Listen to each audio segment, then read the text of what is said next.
Hello everybody. Sorry for the slightly late start. I forgot to click one of the buttons that lets Quindy start the actual streaming thing. So I gave it a few extra minutes before I started the actual streaming thing. Thank you to Clavicus81 who's subscribed for 45 months. That's fabulous. Thank you so much for the support.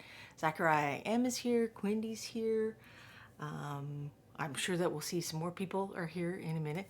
I mean, honestly, it wasn't just the button forgetting thing. That's, you ever have those times when like a whole bunch of things are happening at the same time and your ability to do any one of them is compromised by having your thoughts pulled in too many directions? It's kind of one of those days for me.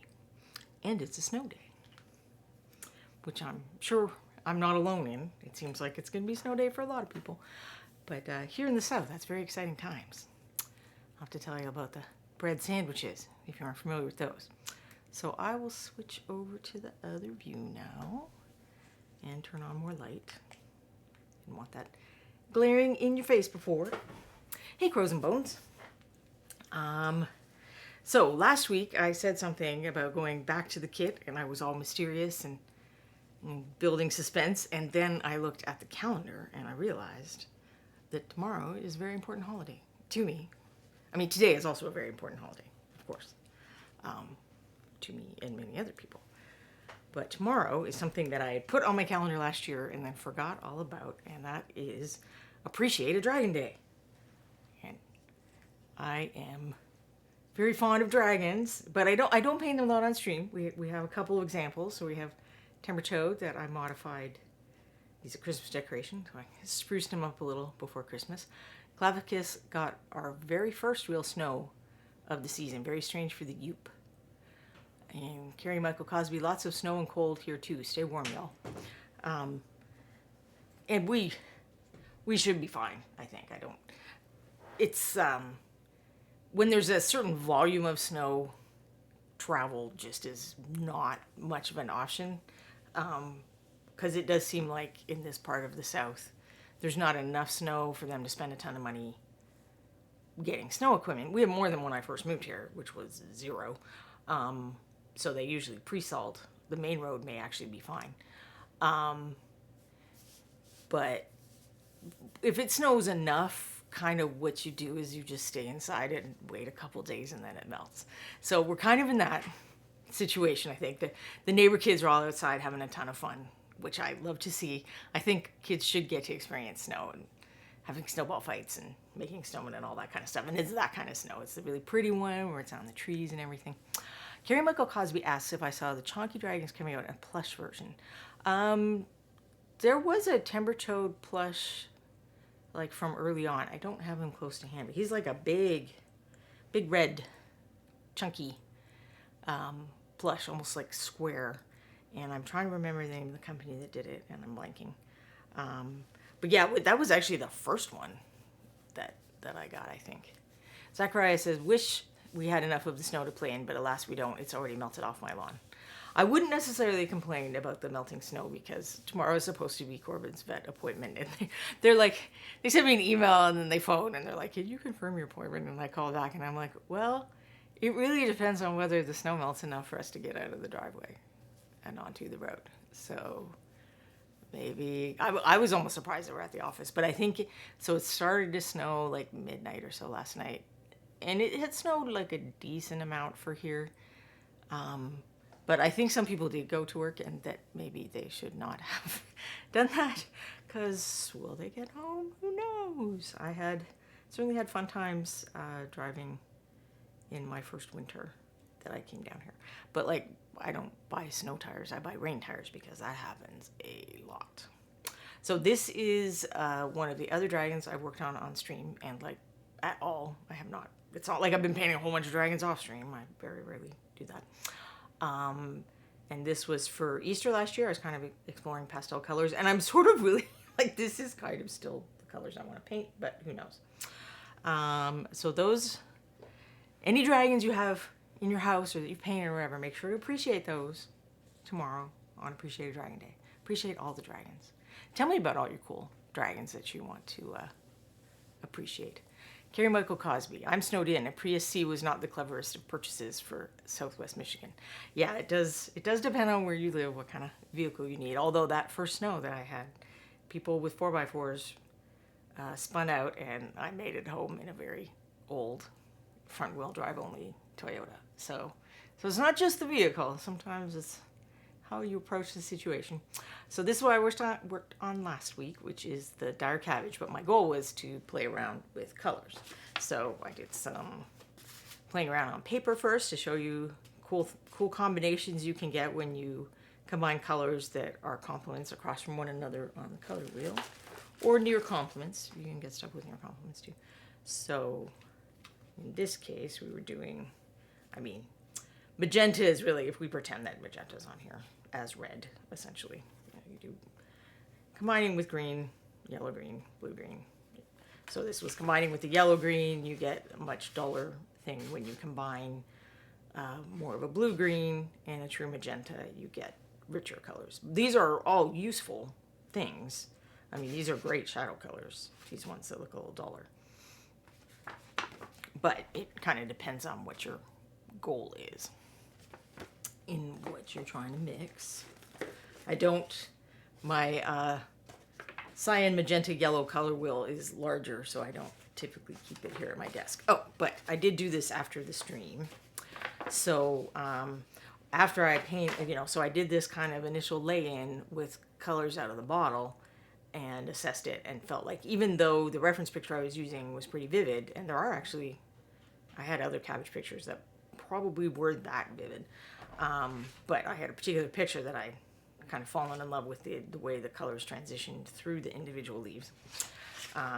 So I just thought it would be interesting to show this. So these are out of the bottle colors that I had used, and then these are the colors where I mixed a little of either the magenta or the purpley colors into these greens to tone them down just a little. But that also makes everything synchronize better, because then if there's some of this color and that color, they have to get along better. They're more friendly.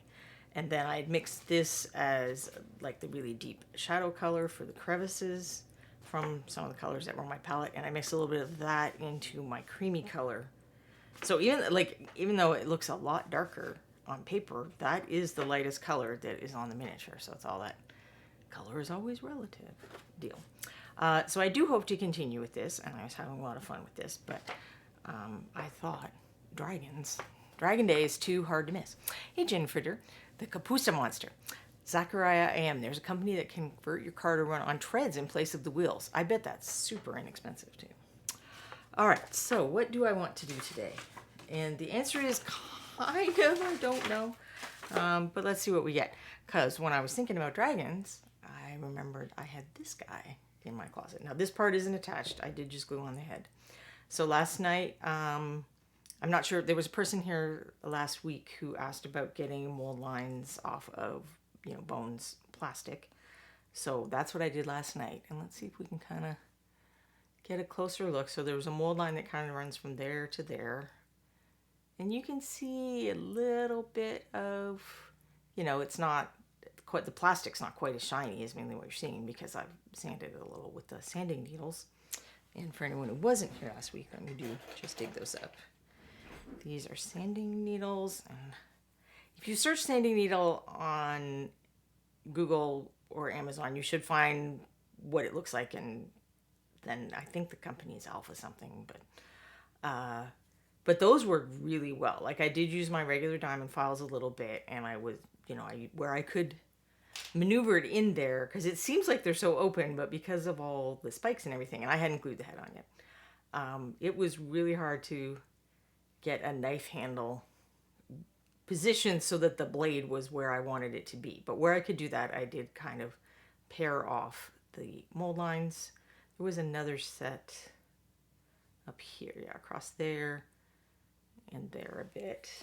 And then I don't think I got all the under the chin ones. I may revisit that, since I'm probably not gonna, there's one, not get to that part of the dragon. And then on the head, there were a lot that kind of went to either side of the spikes. Like, there's one that I totally missed. might have to go back. Might have to revisit that a little if I can. So I didn't want to go like totally nuts, but I did want, it's a very cool sculpt. And such a nice majestic dragon. And I really have wanted to paint one of these.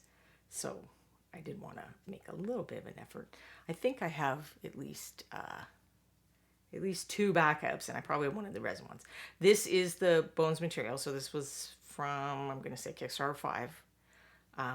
But I believe at a previous ReaperCon, this same figure was also available in resin. And I'm not sure if that was like the VIG box or VIP box or whatever it is. I think they sold some off the website afterwards too. So my guess is that there are people who have these. But I don't know. Zachariah, yes, I think getting the treads is expensive as all get out, and it may only be for trucks, SUVs, and ATVs. Yeah, you probably have to have an engine that can support. Trashorama won something. In my stream, that seems super unlikely. Hi, Trash. Since I do not believe that I've ever done a giveaway. I do not believe that I'm authorized for that. Hey, NRI Paints. I don't think I've seen you in a while. Unless you've just been there quietly lurking. So I believe Quinny will confirm that I am not authorized for the giving away of the things. Maybe one day I'll figure it out on my own. But today, when I already cannot hold a thought in my head, is not that day. Crows and Bones. I think I bought one from the site. Now I can't remember and will need to dive into my pile of shame to confirm. I believe we're supposed to call that the pile of potential now, aren't we? But I guess that depends on what your New Year's resolution was. So I did not want to glue it down to the pedestal already, partly because I did not want to deal with the mold lines on the pedestal already, because many things, time crunching. So I'm going to hope that that will do the trick, and it may not. Let's see. I think I need to get it up the sides more is what it is. So this is like Loctite brand poster tack, I think, which is very nicely tacky and pretty good for holding miniatures on. Trash is testing something. And Nara is in, and it's snowing again. Yeah, I don't think it's, oh my. Okay, now it's a lot. My window isn't even, like my shades aren't even completely open, and I can see just through the cracks that is a lot of snow motion. So that's great. I don't think we're going to the vet tomorrow. All right, so we're going to hope that that is sufficient to attach him for today's endeavors. Just going to squeeze that stuff down. That'll probably help a little. Yeah, those sanding needles I was showing earlier, maybe we can work on, I think that one's fairly evident. So what I did yesterday, and I'm going to issue my standard working with sharp things disclosures. This is what I do. I am not telling you to do this. Reaper is not telling you to do this. If you are not an adult, please consult an adult before using things like scalpels, which is what that is. So you can use a standard hobby knife, 11 blade or whatever. But I find they dull out really quickly on the classic bones. And this, I think this guy, I don't think this is Bones Black. I think this is classic Bones. It's pretty bendy. But it is, if your dragon that you're wanting to work on, Gin Fritter, is from like the first couple of Kickstarters, the formula may be slightly different. Be a little bendier. Let me put on my visor of seeing. So scraping is not going to work. I don't have this blade for scraping. I have it for paring. So what you want to try to do is catch just under the mold line and very gently pull. And with a nice sharp blade, if it's hard, your blade isn't sharp enough.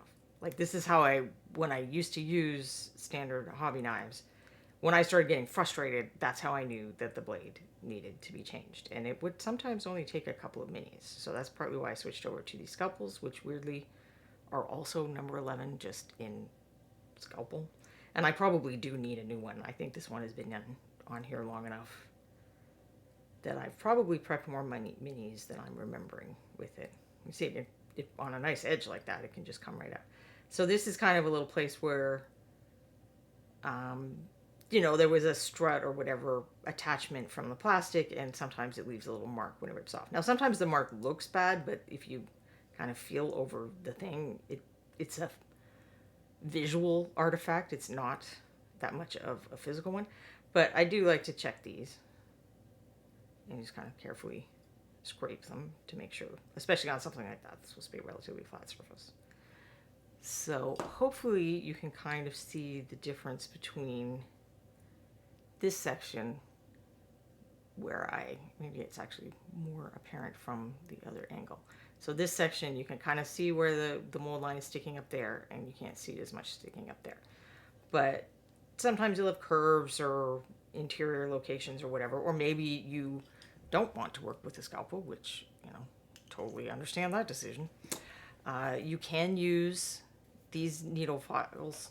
So these are very fine grit diamond needle files. But if you do that, I still recommend that you have these. I believe the white is the rougher grit than the blue. And these will wear out. I mean, this is like very fine sand attached with adhesive to a plastic core. They will wear out.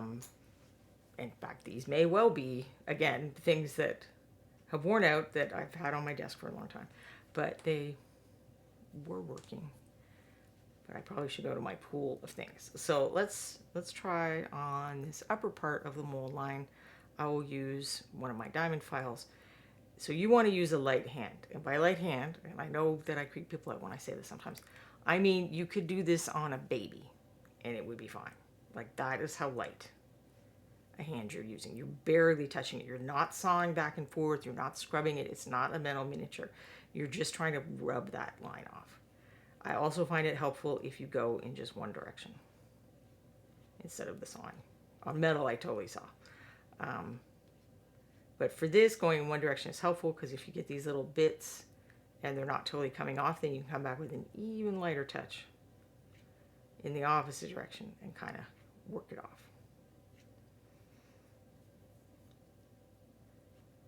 And then it's a similar thing with the sanding needles. I think you just get a slightly, the finish is slightly nicer. You don't have to work as hard to be gentle if that's not something you're accustomed to doing. So if you kind of get it's too rough with these, and you do need the really nice fine grit diamond files. You don't want crosshatch files. That's just going to tear this stuff all up. So now I will do it with just the sanding stick up here on this ridge.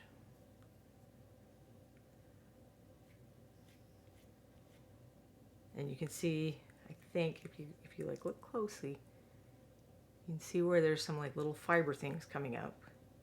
And that's what, if you go back in the other direction, you'll be able to get those off if they aren't detaching on their own. And then this side, I try not to overuse this part too much because, the sand's going to wear off of there and I'll have to buy more of these. But it's nice to have for the crevices. Like, when I was in between. It's going to be pretty hard to use an X-Acto blade to get something, where that little line goes up there. But it's much easier to get those files or these files in. And then if the surface isn't amazingly perfect, remember you're putting at least a couple of coats of paint over it. So it's going to smooth things out a little, like the way you would have a slightly pitted surface on metal and then primer fixes it. It's a similar thing. I do have a crosshatch file in here. So this is a different kind of sanding thing. Reaper had these in the hobby box from this year's ReaperCon, and it's a similar thing. The thing with the sanding needles is you're going to be able to get into smaller places, but this is one of the things they've been using to prep the 3D prints. So these also work for 3D prints, and so with those, I'm trying to find if I have an old school. I got it at the hardware store kind of crosshatch file, and I do. And maybe let's not do it on my nice bust. Let's get Sir Sacrifice And let's see, I'm sure that the side of the shield has a mold line because that's how that's going to work. Get things out of view and keep in focus.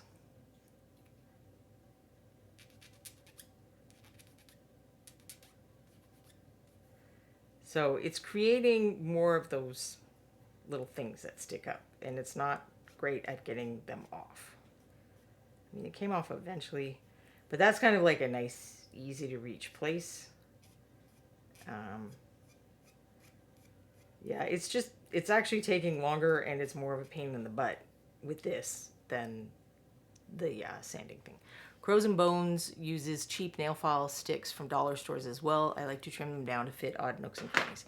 Yeah, these are essentially emery boards in nice shapes, I guess. So you could cut this. The core isn't going to be as stiff on that, but you know, let's give it a shot. I mean, clearly this is one I had not in the nail. And you're going to have to feel them. So this one I can tell is a bit more worn down than this one. This side might be too rough to use, at least from a fresh one. But let's try making our own. Because these are available online, but I wouldn't say they're like widely available. Like Amazon has them, but that's Amazon US. If you're not in the US, that might not help you. I think Micromark has them. For these, getting this kind of set of diamond files, where's the whole set? So these originally came from Rio Grande, and Reaper used to get these in the in-person store. So sometimes when I would visit, I picked up a set, and I liked them so much that I picked up this as a backup set. So this company, I think it's like you have to pay for their catalog, but then you get the money back on your first order. But they're online now too. So they're like a fine jewelry supply store. But if you do a search for 2mm diameter, so 2mm diameter needle files, you should find a bunch of cheap Chinese sets like this online that are probably correct. I can't guarantee they're 100% correct. When I did my file thing, I ordered a bunch of different files, and most of the ones that came were correct. Some were a little smaller, and I have those for like teeny tiny crevices, and then I had a 3 set that I just use for when I travel. I don't end up using most of these, but the reason I get them is this is called a crossing file, I think. So it's kind of like 2 of the half circle ones, half rounds. So it's round on one side and then it's flat on the other side. This is probably the most useful one. If you can only get one, that's the one. Round is useful. There's just some areas that, I don't know, it's easier to operate in if you have like, you know, the full cylinder one. But this that they call a crossing file, you can see it's very narrow on the edges. And that's really good for getting those kinds of crevices, like in between scales, in between locks of hair, in between fingers, because how often does a mold line run right there? And you can get the tops of the fingers really easy, but this kind of lets you get in there and get in between the fingers. So this, I love having a crossing file. Trasharama says, I'm not fully advocating this, but Temu has those sets for $1.69. I've never ordered anything off Temu, so I cannot comment either way. But last time I looked on Amazon, sets of these were like less than $10, which, I mean, I paid $11 or $12 for this even from the fancy jewelry store. So these are not like super expensive. Now, did I also see ones that cost more than $100? Yes. Do I want to know what the difference is? Yes. Not enough to spend $100, but I totally want to know. So let's try just, you know, drugstore emery boards. This, I believe, is actually Revlon. So yeah, the rough side seems a little rough. I think the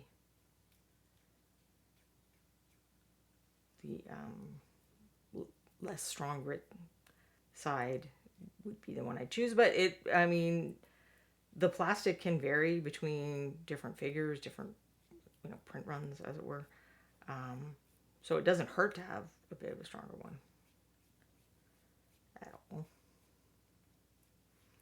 You just want to, test it someplace inconspicuous before you go nuts on prominent areas of your figure. So, I mean, I'm not too worried about this base because it is sculpted like distressed rock. So if I goof up, I can make scratches and do things with paint to cover this up. But yeah, it was not actually that painful at all to prep this guy, which I was kind of like, ugh, I haven't prepped a bones in a while. I don't want to do this. But it actually was fine. Seeing them I'm out of practice on seeing where the bone lines are, I guess, was part of the problem. And then just, trying to position this where I can reach all the mold lines on this are actually, nice and in the open and easy to get. And then, if you're going to have mold lines on a figure like this, having them on kind of a thing that's a bit triangular is about as inconspicuous as you can get. So I think the mold was made really well in terms of where the mold lines are for us to deal with. But yeah, so this stuff is just eventually this cardboard cracks, and then you have to make new ones.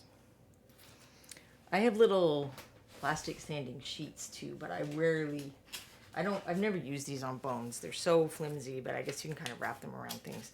There are things I use these for, but and they come in a pack. I got these from like Hobby Lobby. This yellow stuff is just regular sandpaper, of course. And they're kind of color coded, I think, as to which is, this is like the very finest one. You can't hardly tell at all. Then it goes up to one that this is, a rougher grit than even on the other side of the nail file. But they have some hobby uses, and they kind of last a while.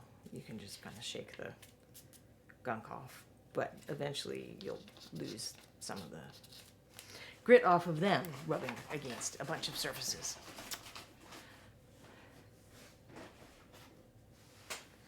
Pendrake, I thought Pendrake was joking at first when he says, who is Temu to trash? Yes, it's a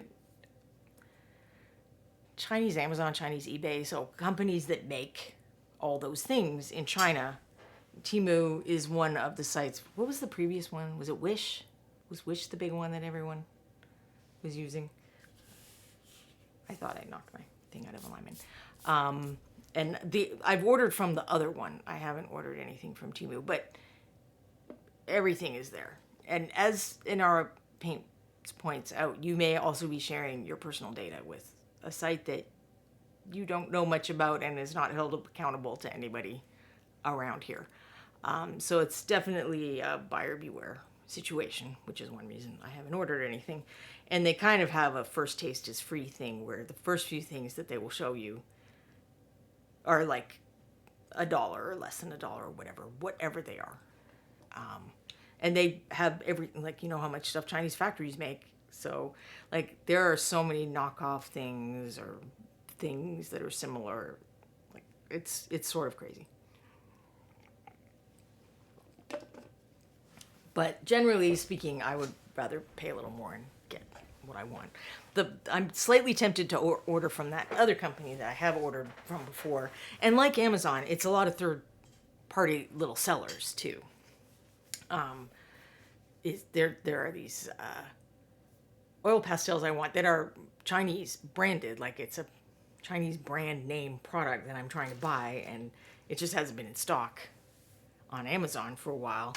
So I'm like, well, I could get it direct from the people who make it. Maybe that makes more sense. I don't know. Ginfrider is a jeweler by trade, and the pricier files are made of better metal. The teeth last longer. They're easier to clean with a file card brush and finer cross-hatching, but mostly the files last way longer.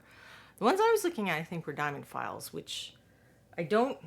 Do you know a way to clean those? Because what I've ended up doing is I use this stuff. So eventually if I see stuff building up in there, I'll grab one of them and I'll do that. And you'll see the little chunks of metal from using metal miniatures. But I had the first set of these that I bought, it was not long after I started painting, so it was at least, like, I don't know, 16, at least 16 years ago. And last year I was kind of like, it just feels like this is a lot of effort. Like, I'm going to break out my backup set, which this now is, and see. And they kind of had worn out. They weren't as raspy as you want, even for delicate tasks. So I was like, okay, well, I guess it's a good thing I bought that backup set. Because now I can use it. So that's usually what I do for that. You just catch up here. Zachariah has also found files from Rio Grande are good, and has used wire brushes, brass brushes to gently go over. Gin fritter. To clean the files, it depends on what are you filing. Plastic, I would soak in acetone and the plastic melts away. The blue tack is a great idea. This works even with the crosshatch files, I find as well. What did I do with that one? It was just here. And then you can really see so you can see where there's like little silver chunks, because the metals we work with are kind of soft compared to some metals. But scratching it out is probably more effective, and then do this if you didn't get all the bits or something. I did not think about if acetone, or if plastic's what's clogging them up, that acetone might work. I do wish that all that bright blue wasn't showing, but here we are. Maybe I should have got out my white stuff, but this blue stuff from Loctite, it really does a good job. So I prepped the dragon, but did I prep my brain? Because I'm like, have not entirely narrowed down what I want to do with the dragon, by which to say I have not at all narrowed down what I want to do with the dragon. So I was debating just goofing around a little, because if I was like, I want to paint this for competition or something, that is probably what I would do, is do some experiments. I mean, I might do it on paper or another figure or something, but if I gunk this figure up, I can just put it in simple green and get the paint off. This detail is really nicely delineated, so probably, unless I'm adding a lot of texture, all I'm gonna have to do is just paint over if I change my mind. So I don't know. And the other reason I was kind of excited about dragons is this is in February, I think February 10th, the lunar year of the dragon begins. I believe it's the wood dragon on the lunar Asian calendar. So it's just real dragony up in here right now, is what I'm saying. So I thought I should do something dragony, but then I did not make enough color plan. I apologize for that.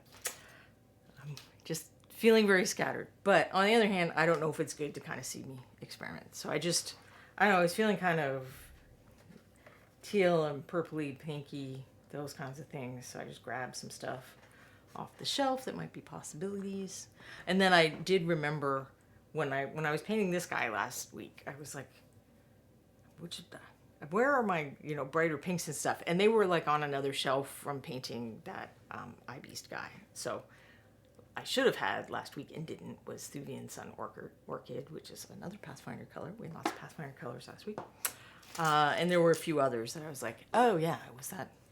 I was going to do the, review and repaint, or critique and repaint on the brain guy with tentacle legs. Elder something. Yeah, I never remember the actual name of that guy. Which I still plan to do. But I had squirreled the paints away so long ago that I did not remember that I had squirreled the paints away. So, debating, like, trying to make a sort of shimmery effect without using effect paints. So just have it be an optical illusion type of shimmer. Or doing like a watercolory thing would also be fun. But I don't know that I've figured out how to do a watercolory thing. Which is, by that I mean, when you're working watercolor, if you have the wet surface, you can put like a drop of paint here and a different color here, and they'll kind of meet and mingle in a very unpredictable, interesting way. And that just seems to be a very unique property of watercolor that is hard to duplicate. You can, I'm sure lots of people that are very skilled painters, you can paint the effect. Like you can look at one and duplicate it, but you're not going to get the actual, the paints are making some decision type things for you, which is kind of the fun part of doing that in watercolor.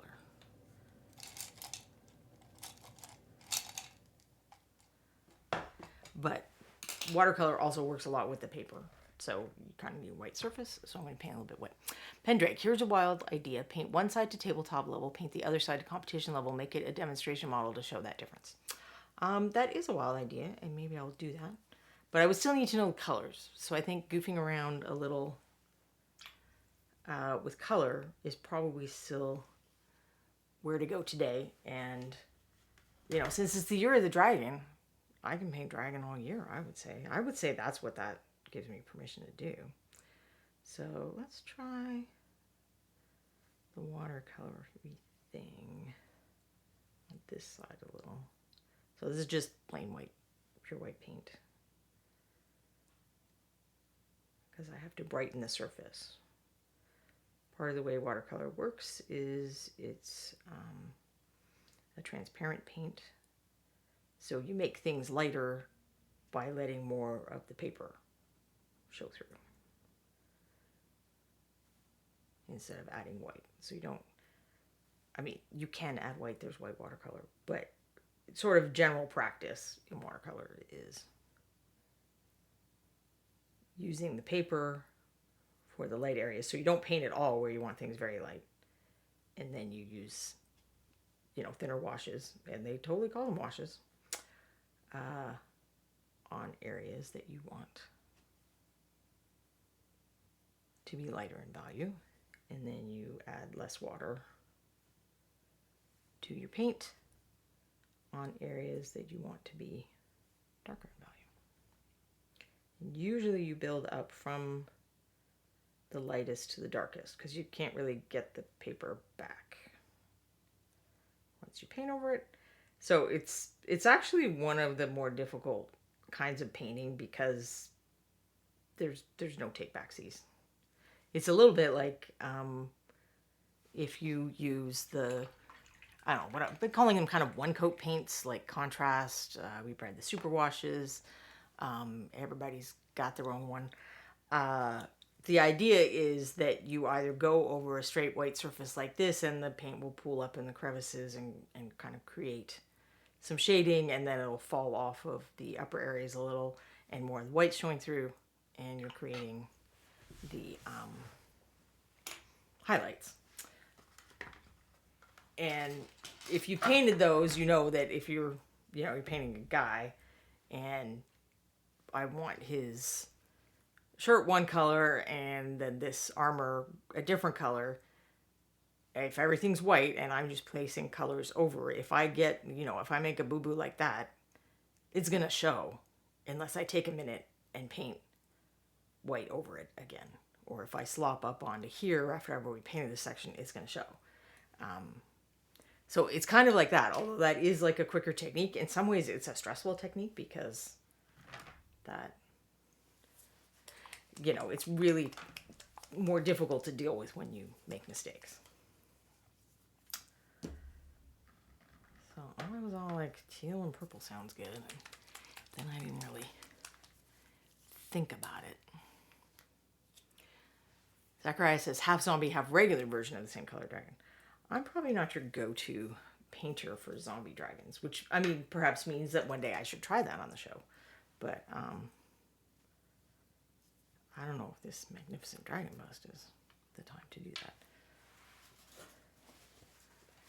I will ponder, though. The half and half, since I do have another one of these, if I ever get a notion about a different color to paint, doing the half and half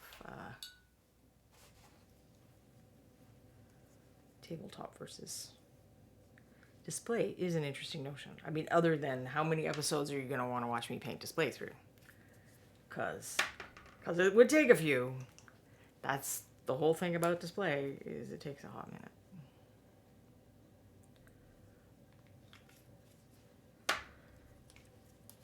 I'm just throwing some stuff out because I don't know exactly what I want. I want to like smush some colors around, I think.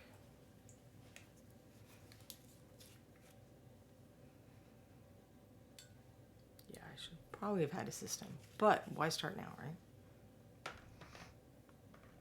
What else we got?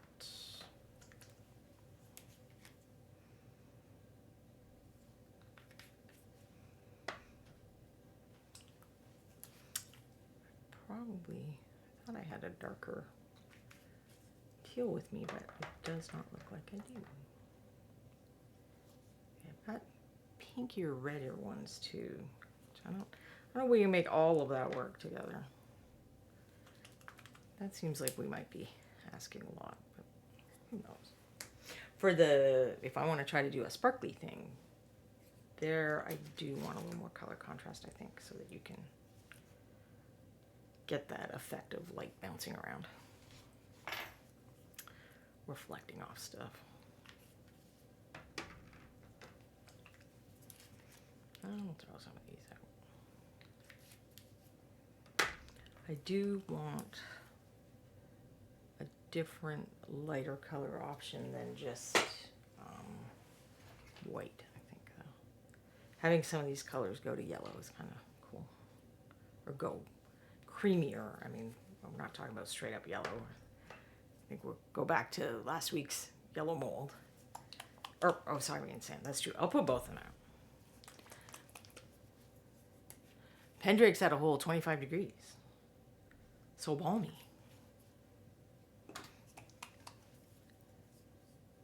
Hopefully people aren't suffering too much with the weather. I do have the Reaper Super Washes over here as well, because I thought that might be something to try for this watercolor effect. Clears would probably be similar. I meant to bring them all over and I didn't.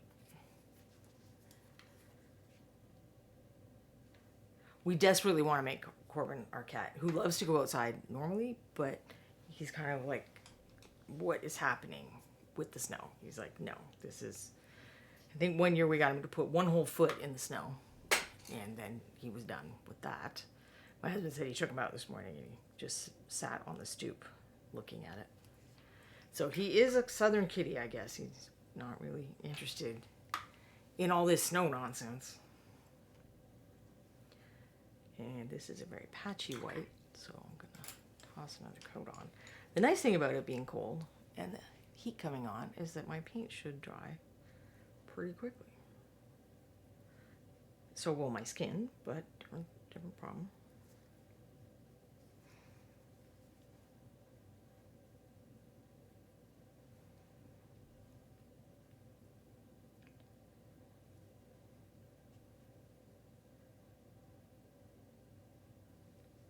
And definitely using the one coat paints, transparent paints, because honestly people do the same thing with inks and stuff too, which I have some inks in my immediate vicinity, and by inks I mean very liquid. Acrylic paint, true inks, are a different beast, and I don't think are great to use on miniatures. People have found that they reactivate if you do other stuff. But like the Dollarani and Liquitex and anything that says acrylic ink on it, it just means watery acrylic paint. It's 22 where Zachariah Am is. Poor Corbin. Well, we didn't actually make him go out in the snow, but just his face of astonishment is very amusing. So it always makes me want to put him in the snow. I guess I'm kind of a mean and horrible person. But to be fair, you know, he wakes my husband up in the middle of the night and stuff. So sometimes he's a mean and horrible cat. Mean and horrible is an over-exaggeration. But he's not always a good boy. He's mostly a good boy. He's not always a good boy. See, I rarely paint things this big, so I'm like, I don't know, what size brush do I need? I don't know. I'll pick a section where I give some kind of foundation for if I were gonna do a sparkly thing. Hopefully, say in the chat if the focus keeps going back and forth between this. I can move the paints. I need more colors later. We'll get them later. Alright, let's see. If I were to smoosh some colors, how would I do that?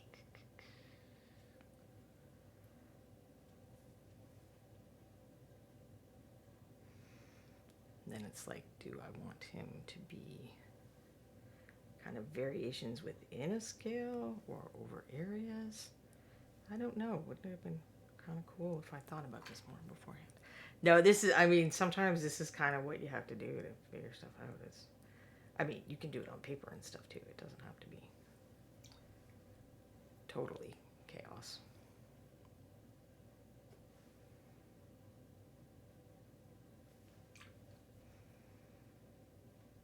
It doesn't have to be, but it can be. Yeah, do we need even darker? I think we might need even darker.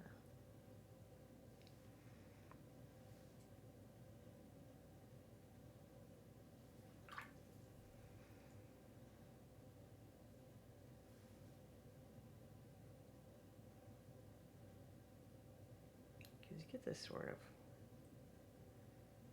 funky thing where teal and purple make like a whole new color that I don't even know what I would call it exactly.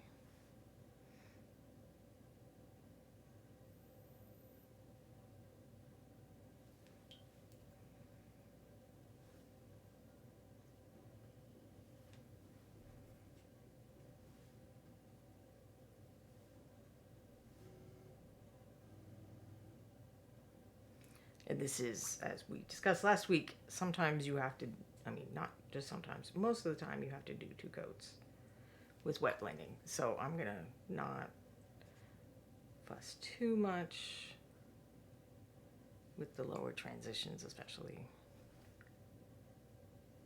and work on getting that funky, is it purple, is it teal, what is it colored in the shadows a little more.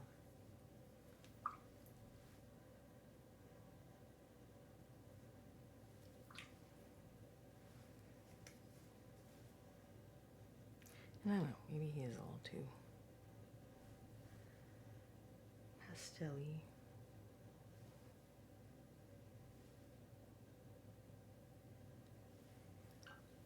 It may be that I'm discovering that I don't like this color scheme.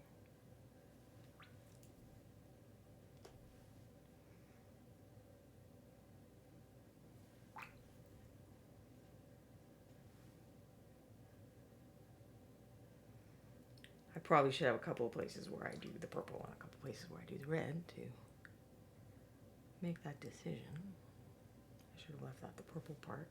Maybe I still can. The nice part about Bones, that just came right off because the paint was nowhere close to dry. So I'll start trying to overcomplicate this right at the minute and just go with making a section that does the purple and teal thing. And then make a different section that does something with that. I think it's Succubus Kiss. 100% sure.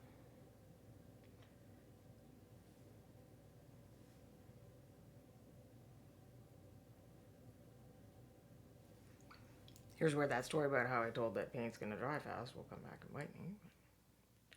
We'll see. Because this is just the first layer, so there's lots of time to make that look prettier. It's just figuring out, do I like what these colors do together.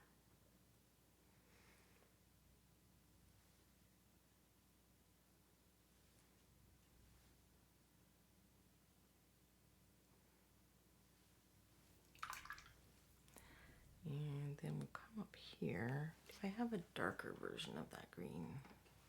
I feel like I do.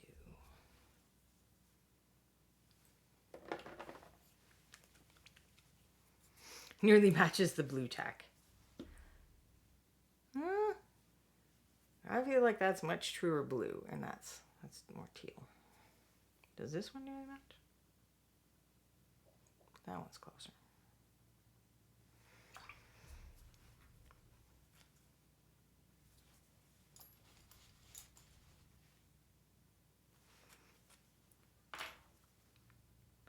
But yeah, I don't think I picked any true blues off of my shelf, because I always have my emergency kit back there. Well, you know, the kit colors, the kit colors. So this is kind of the greeniest thing I have on my turquoise shelf, I think. But that I would call more of a turquoise. That is greeny enough that I feel like it needs just a little. I did bring some clear blue and the clear phthalo blue and green for if I needed to do something like this.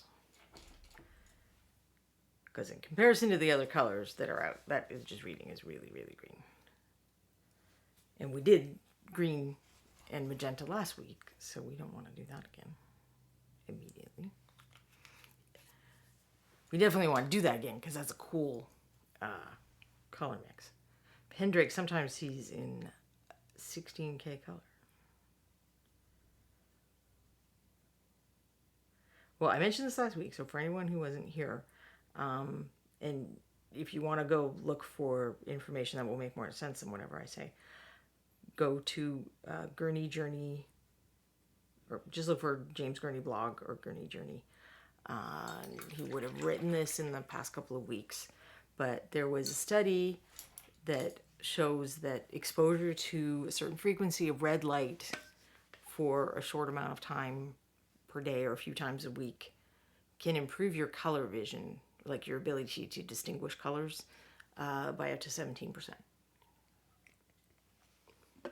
And I think they were particularly interested in doing this on subjects who were a little older. Apparently, our color discrimination decreases. And by a little older, I think I mean like 40. So, yeah, there's that. Apparently, our color vision discrimination decreases slightly as we age. So I think they were almost kind of looking at it as a counterbalance to that happening.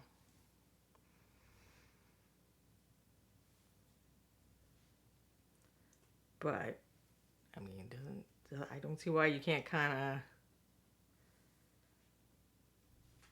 of prove that when you're younger if you are working on color type stuff. And I think I read the actual article, so I think he has links to the actual article as well. That does not look like enough succubus action.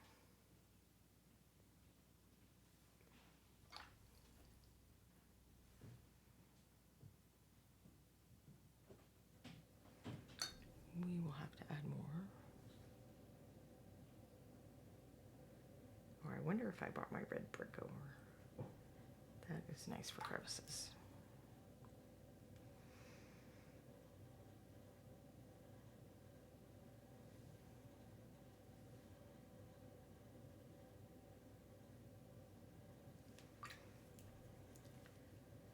I don't know if I'm loving this as much. And I'm not sure if that's because let's try not to look at that for a minute, because now I've got clashing colors going on the same figure. But that's a little bit like the kind of thing you get with watercolor, actually. So it does at least have that.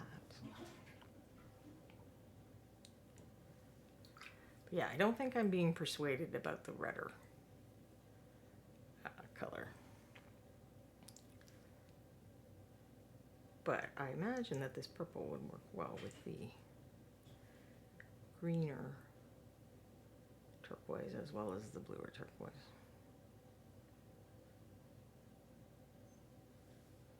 Maybe it'd be interesting in the other direction. Like, why does the purple have to be in the crevices? Maybe I want just a little bit of that weirdness happening.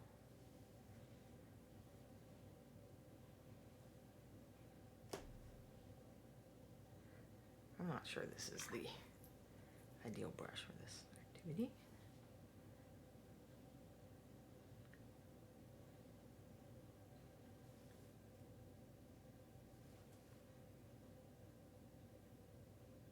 Sorry, the way the lights are, it is very shiny and I'm having trouble seeing some stuff.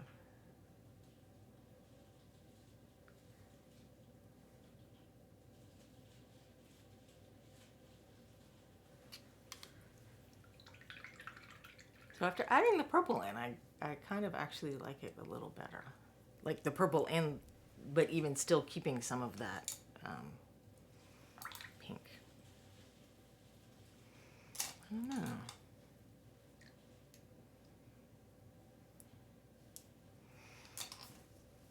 This is why I was having trouble deciding, because there's just like so many options. There's so many options. What do you do?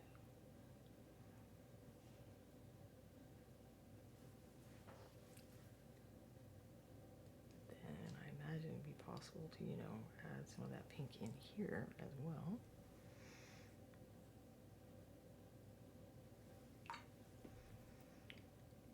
It's kind of just deciding where you want to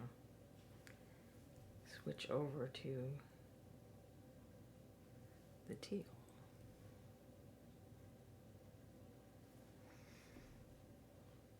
But maybe we only do that on the bigger scales instead of making my light double.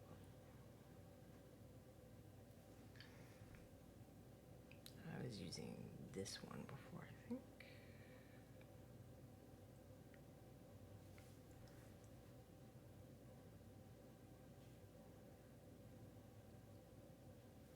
I mean, at a certain point, it would be sensible for me to also,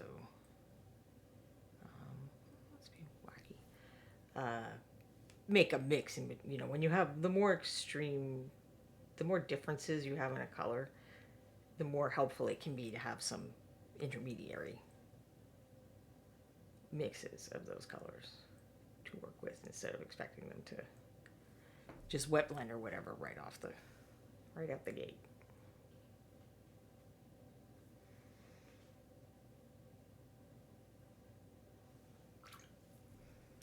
So let's try this bigger scale a little bit.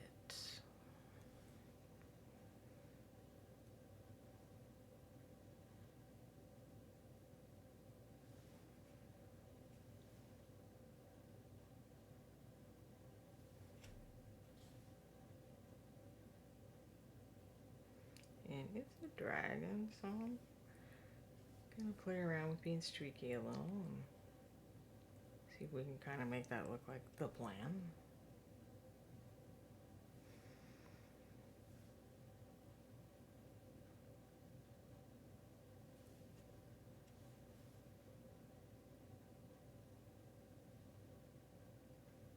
It may be that it would be better to do this with, you know, wet over dry paint with streakiness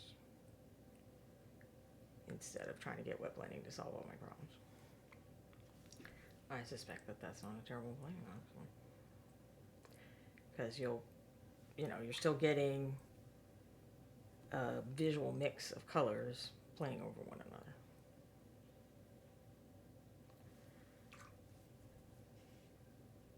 Then we need a lighter version of that for sure.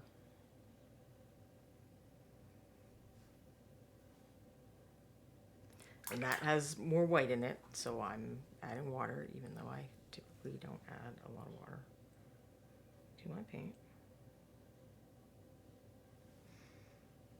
Even that one out of the bottle that has more white in it seems like maybe I need to add a little bit of water.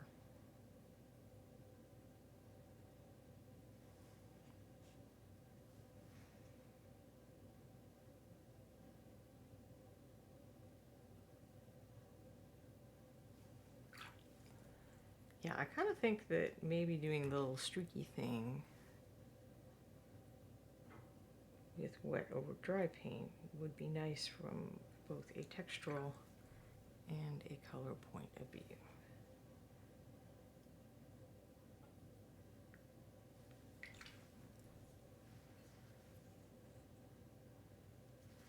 And that purple, which looks so dark here on my palette, ends up seeming just a hair intense to me for something that's in the crevices. So what I think it needs is just a little bit knocking down and slightly darker with my old buddy blue liner.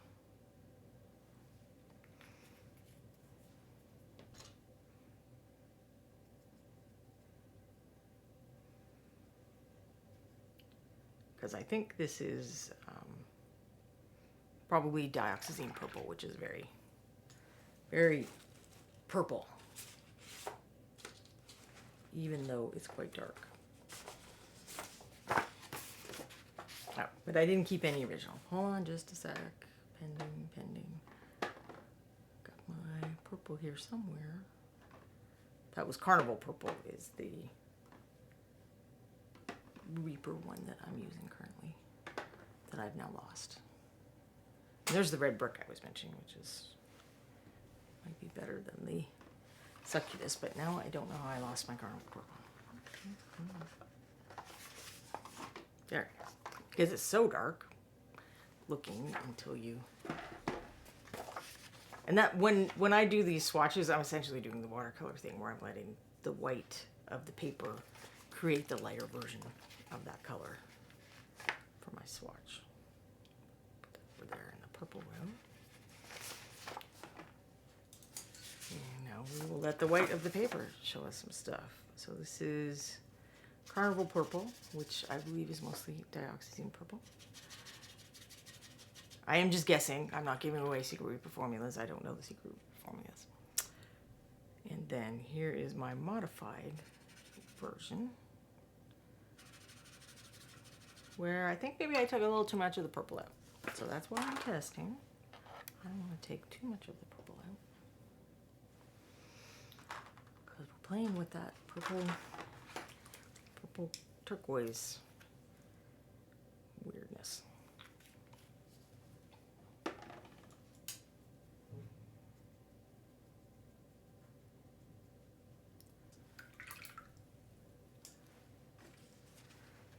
And let's test that new one.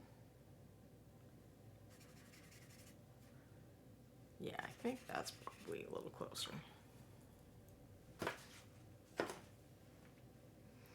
Alternatively, I could have, mixed in some of the other paints I'm using the way I did last week.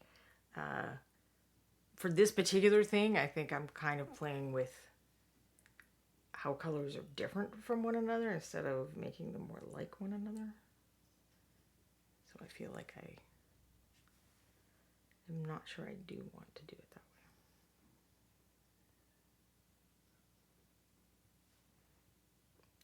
But yeah, I think that makes it more of a crevice color. I think that's what the problem was, is that it wasn't really looking like a crevice color.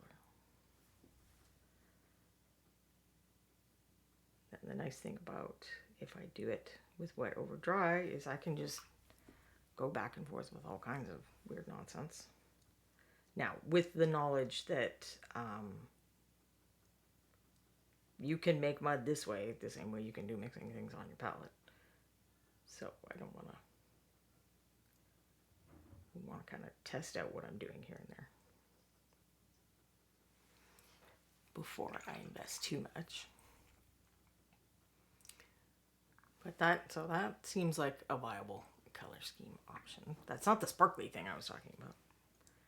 Can I do the sparkly thing up here? I think I need to... I think there's enough gray still showing that I have to have a more uniform coat. Now, it doesn't have to be super uniform, like in terms of blending, because we're going to do the sparkle thing. And while I'm here, let's try that red brick that I think I'm going to like better than the Succubus Kiss for being the shadow color for a similar reason.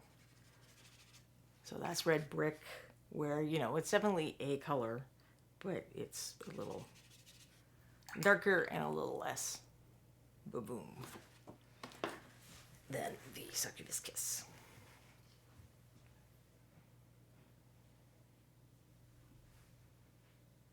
Now, if I was feeling like I didn't want the, maybe I don't want these scales to look like super thick and separated from one another. I mean, that's a valid choice.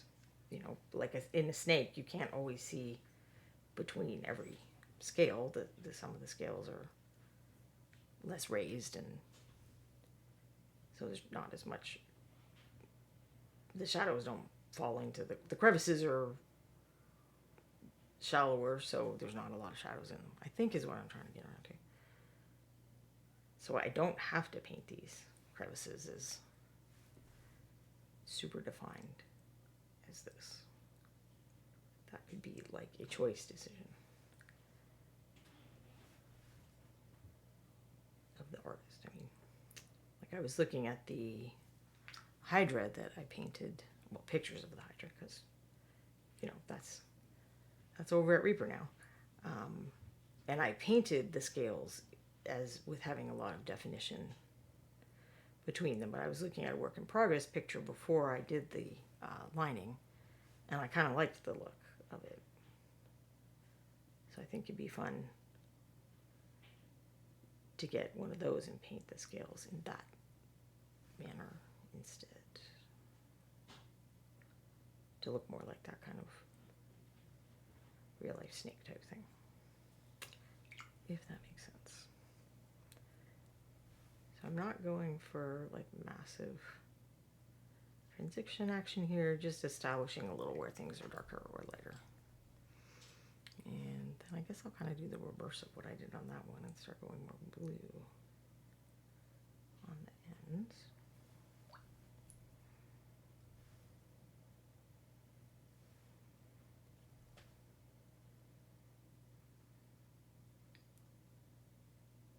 I may be making my life hard for this bubble thing. We'll find out.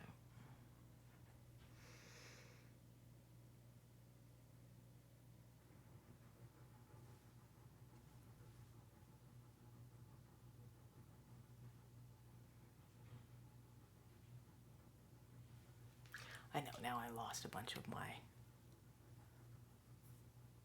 gray mouser. Didn't notice that it was sticky tagging. So.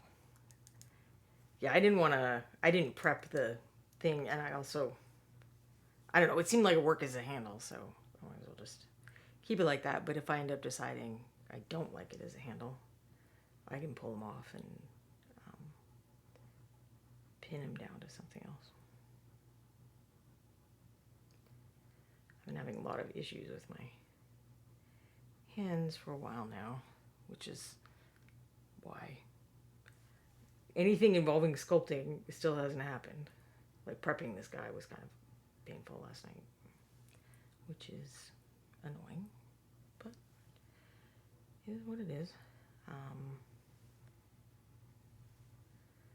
So there's been a bunch of things where I want to do a little sculpting before I finish up the painting or get further along that I keep putting off. But this is one reason that I'm mostly a pure painter, because my ability to do things with my hands is fairly limited.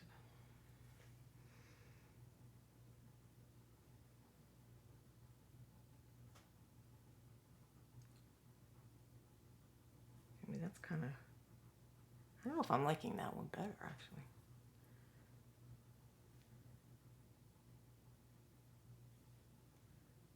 Just the overall color effect.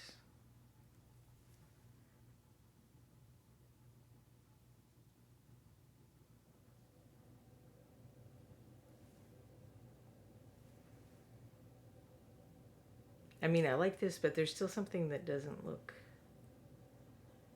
natural about it. And maybe it's kind of like the cabbage last week, and I just have to add in a little more color complexity. I don't know. So I like it as colors, but I don't know if I like it as a dragon. If that makes sense.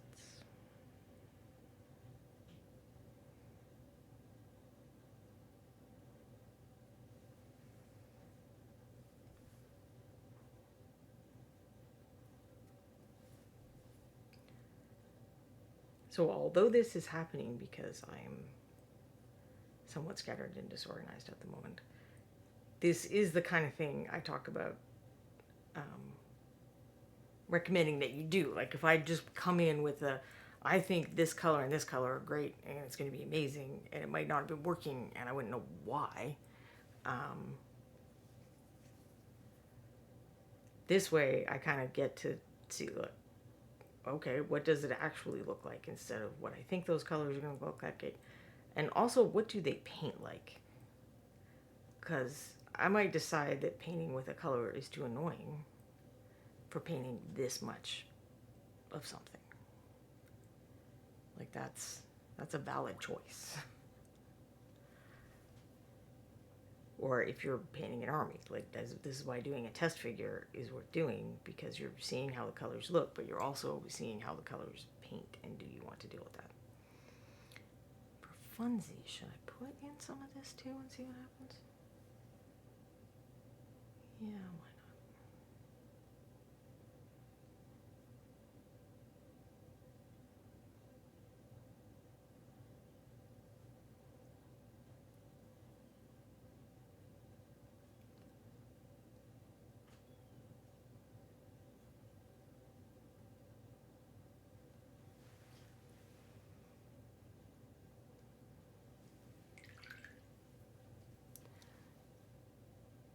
Grey Mouser, I don't blame you. I knocked mine off and broke it and had to pin it. Oh dear. This is the bones one, not the resin one. I do have the resin one and I want to work on it, but that is a good note that I should make sure that I pin.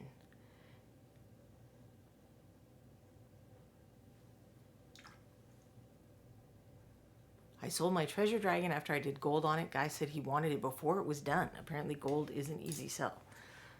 Do you mean gold on the treasure, or the treasure dragon is gold too?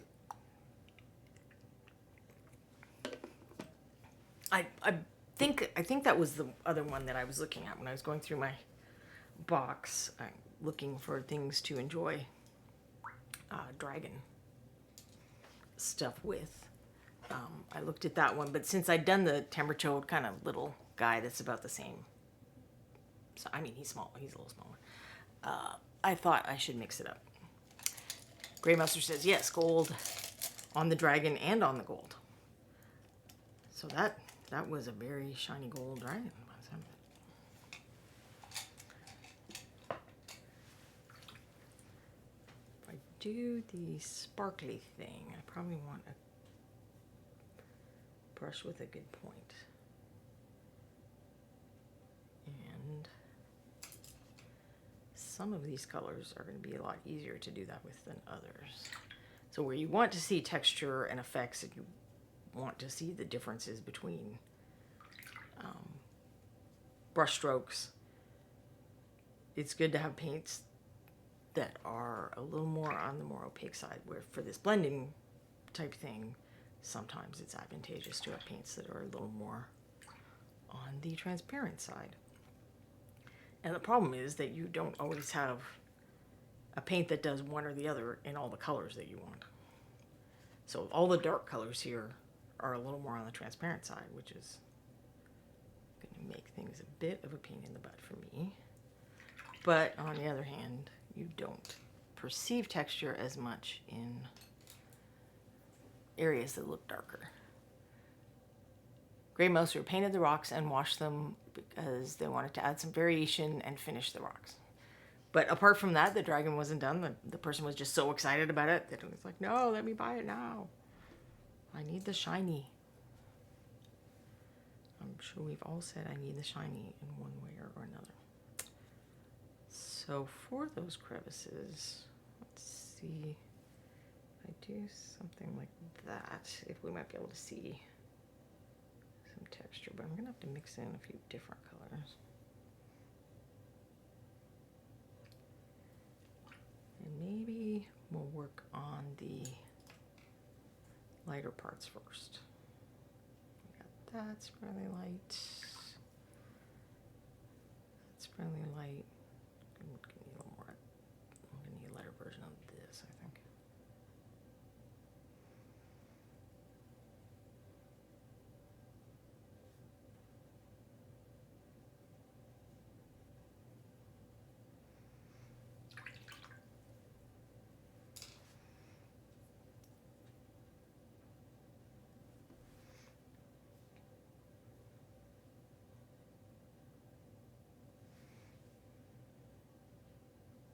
All right, I don't know a way to do this without shaking a little bit, so my apologies if that's dizzying for anyone. I mean, I should get my little dry brush thing that you can stipple out with, but I'm doing it this way, I get a little more control about where different colors are.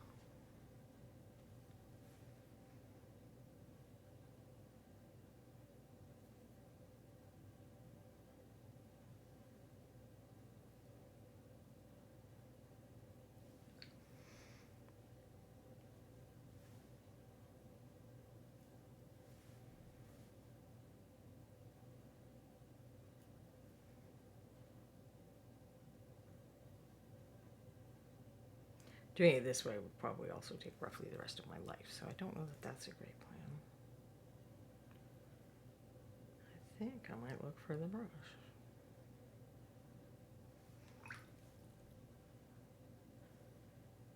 So in theory, if you get kind of a mix of different colors and you have them in a pointillism fashion,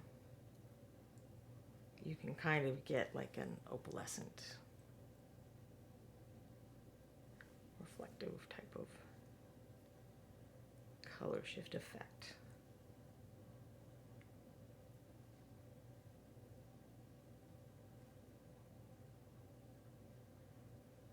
The colors don't have to be as different as this. Like the one I did previously, I had kind of a range of blues to teals to greens that were a little more on the blue side.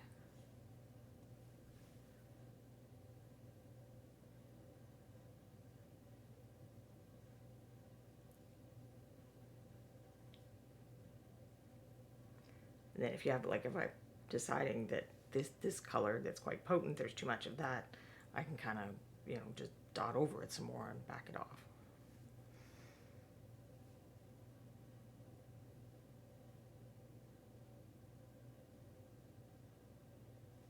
Usually I would be doing this, or at least the times that I've done this before, I've done it over, like I would have just painted, say, the blue teals and not had all the color weirdness already happening. So it might be more effective that way, I don't know. But I just thought I'd give this a shot.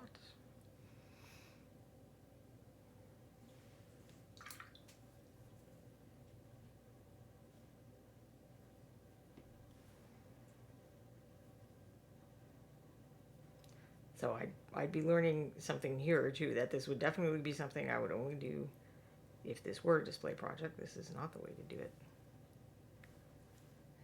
for the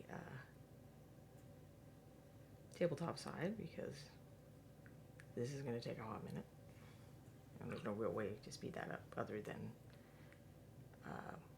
if I use the tool I was talking about, that might work, but it might not be a display standard look then. We're going to try it out in a sec. I just thought I would just explore the color shifty thing a little bit more. I didn't really get like a super light pink, did I? Pink or purple, what do I got?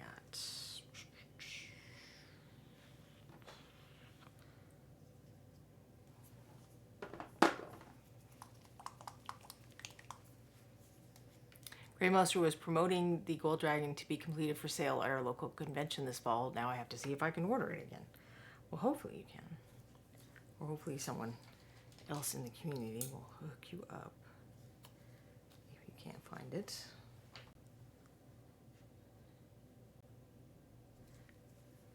Okay, I can feel that is going to make a big splooshy disaster if I keep squeezing. No, it's still going to make a big splooshy disaster. I have to find one of my old skull ones, because I think the pin is a little thicker in diameter. And it will hopefully take care of whatever that is.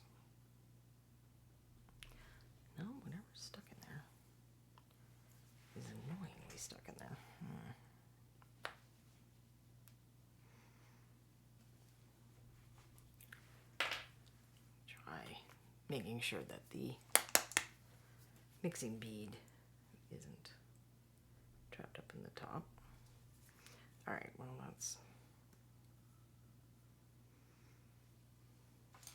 that is requiring the popping this off and seeing what's going on up here. And yeah, there was semi dried up gunk.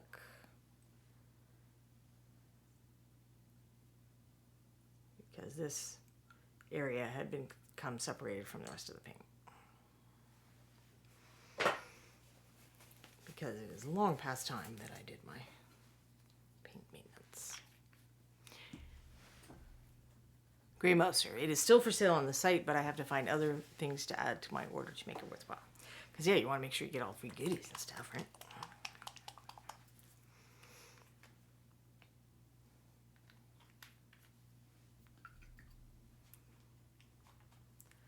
So yes, at a certain point in paint frustration, and that would have been equally if the paint was like super thin and not very colorful, it is worth popping that little top off and seeing what's going on in there if you need to give it a stir.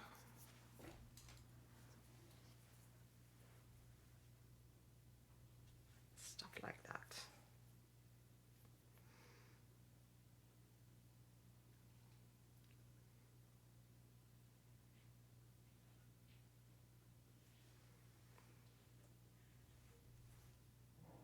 That thickened up some. Should have mixed a bigger pool.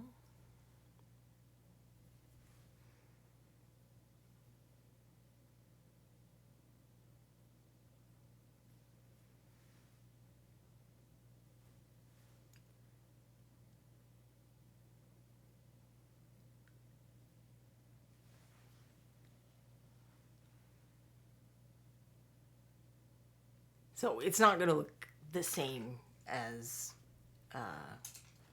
if you had actual color shifting paints or metallic paints or pearl paints or any kind of paint that has a built-in effect. But you can still get something that looks kind of cool, and you're ensuring that you have more control over the shadows and highlights. Or if you are photographing it, you may find that that makes your life easier. But let's try it with the more tabletop friendly version of doing something like that. I'm just looking for the thing I use to get excess paint off my brush. Now I'm looking for a place to put the thing I used to get excess paint off my brush. Yes, this plan is not terrible or anything. Gray Mouser postage for 6 or 1.5 dozen of the others because Customs has been dinging me lately. Gray Mouser uses color shifting glaze to paint.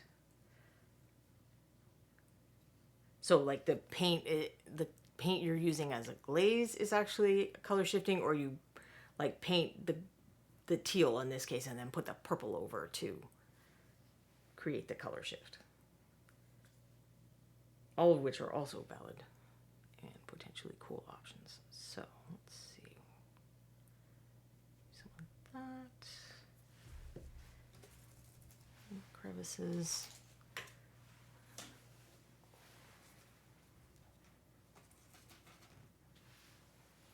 So in this case, I'm not trying to use this as a blending dry brush. I'm trying to make little dots. So I don't want to get too much paint off. And this is not one of the goat hair brushes people use for dry brushing, although I believe that you can do that with them as well. This is a bristle hair brush that is sold for doing stencils, like you tap the paint through a plastic or metal stencil.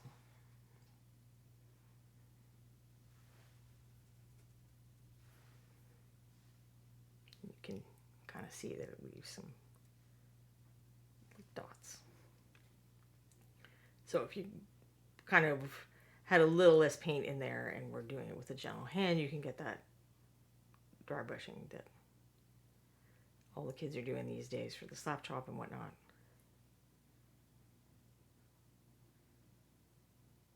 but you can also use them to kind of create textures as well.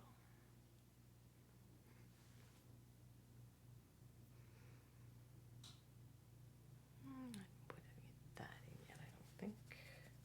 Actually, I have to get off some of the other color. That is the problem with this method. I can rinse this brush, but it's going to be a lot of rinsing in between. I don't feel like that paint is the same as when we started. I don't know why my paint seems like it's separating or something. That does not usually happen. But maybe it is the level of dryness that I no doubt have in my house.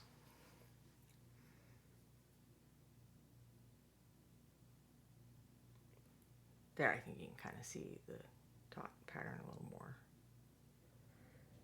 And the goal with this kind of texture is it's like you want to see it, but you don't want to see it so much that it looks cartoony and rough.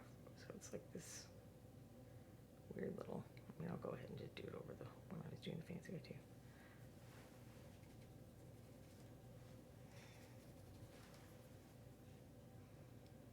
Do some of the purple.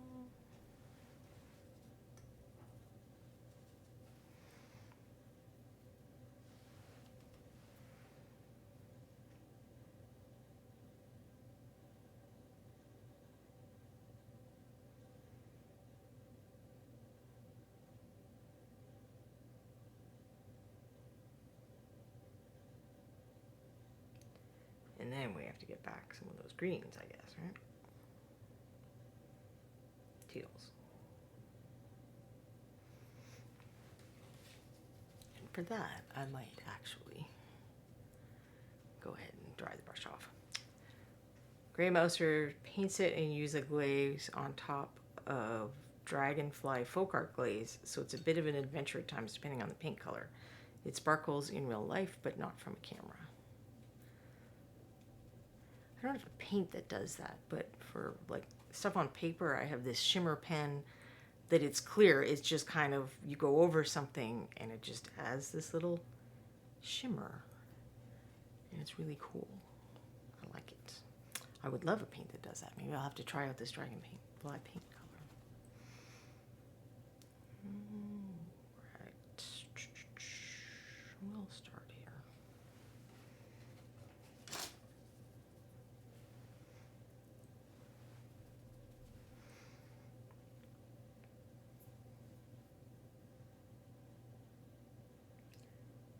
And I find holding it further back than, normally when I paint, I'd be up here. But holding it further back kind of is allowing me to tap more. If that makes sense at all.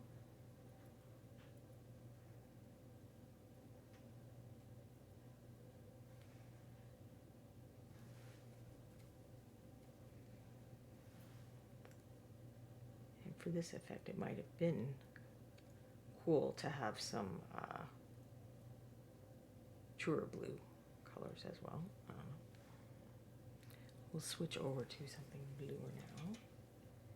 Get some more paint out and then switch something bluer.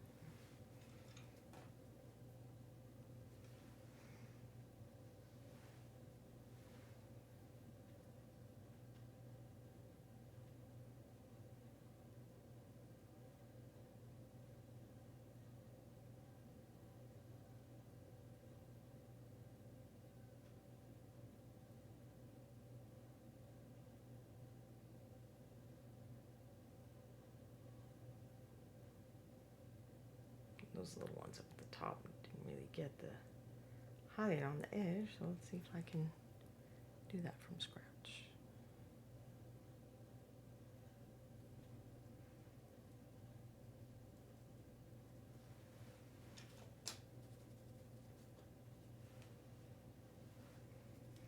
I didn't really scrub the brush out that time, so there probably is some of the blue still that'll be kind of contributing.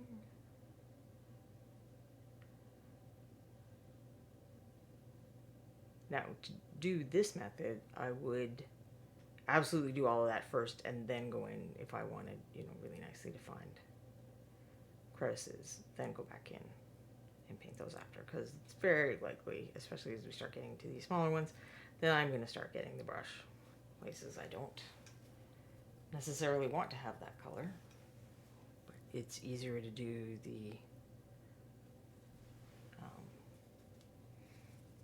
kind of larger scale, sloppier, however you want to put it, stuff first, and then come back in and pretty things up on occasion.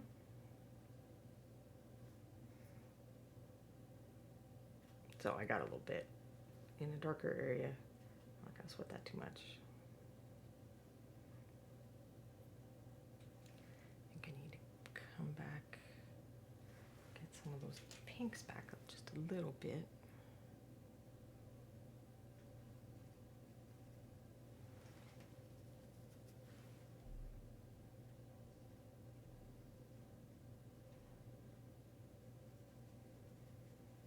Yeah, well, no, I don't think I want that color. There was enough of the teal in my brush that it was dulling the pinks down, which, I mean, I like that color mix, but I want the mix to happen from the paints being on top of one another in the miniature, on the miniature, not from me applying paint that's been dulled down. So in this case, I'm trying to do what I would call visual mixing, where the paints are applied as distinct colors, but your eye is gonna, you know, like pointillism, expressionist art, your eye is gonna smush things together and make it a unified thing.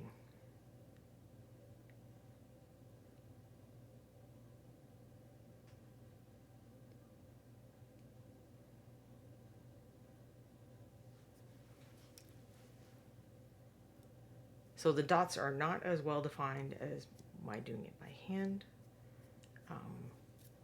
which I went over that one. That's bad. How we don't get to compare. I shouldn't have done that. But I think on the whole that I actually like this effect a bit better. I can make the dots look very tiny and uniform and stuff. I cannot do that in the kind of speed that we just experienced. And even if I was doing this as a display miniature, for doing something of this size, it would probably be more realistic for me to like, okay, let's start like that, and then I'll do some stuff by hand to improve it, but not paint, not try to get that dot look all over the whole thing. I would accept that getting that dot look is maybe not a realistic goal in life. Is what I'm trying to say.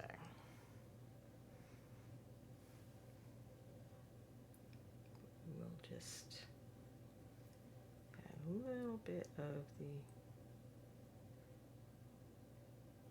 crevice definition back in to be able to judge it a bit more.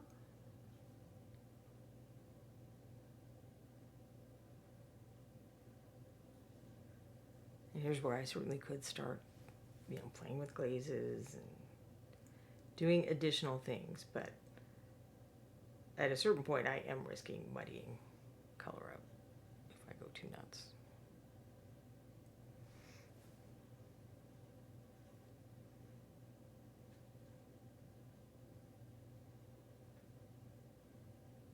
Doing it with glazes would be like a separate, different way to do it.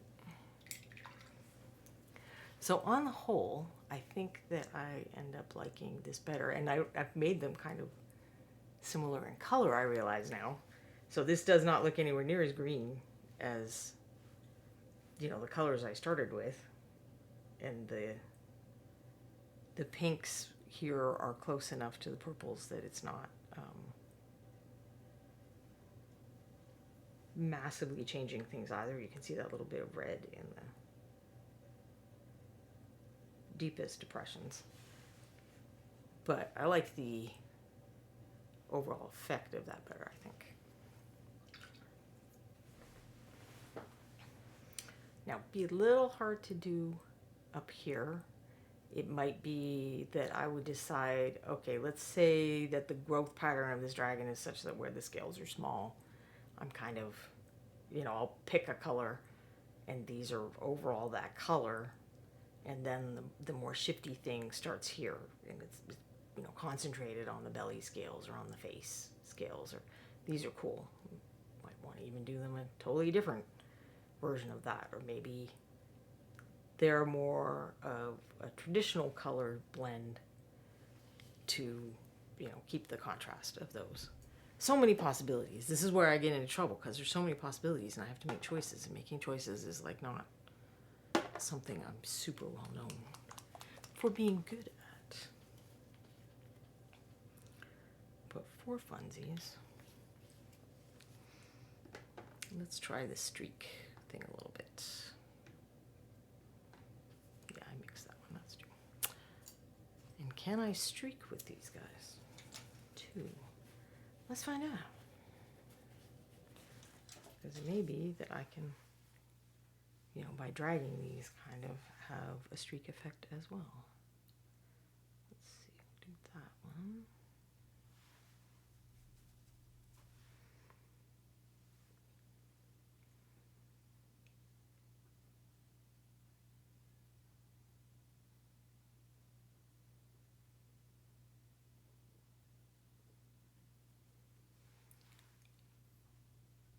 These areas where I was rougher with the purple are going to be a little tougher because this is not a super opaque paint.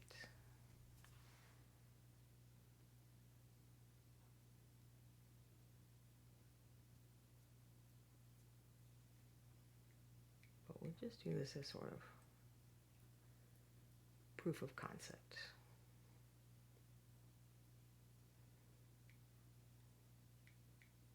And here's where I might be happy that I just blue tacked it because I can pull it off. And if I need to be using my brush in a certain direction to paint these things that curve away, I'm going to have that ability.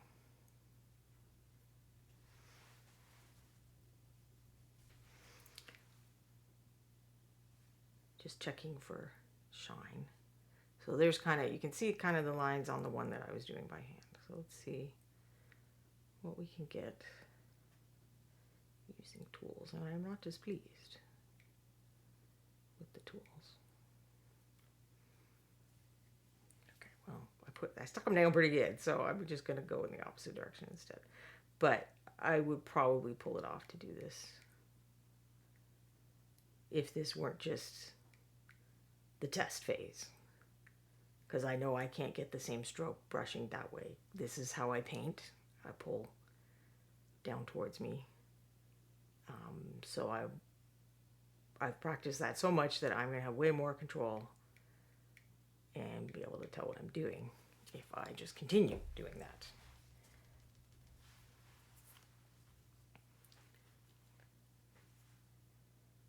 And do I want to try introducing the greener color?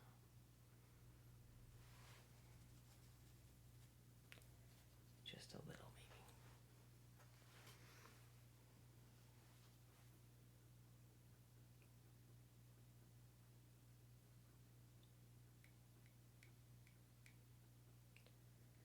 I would love to find a type of brush that could be even streakier.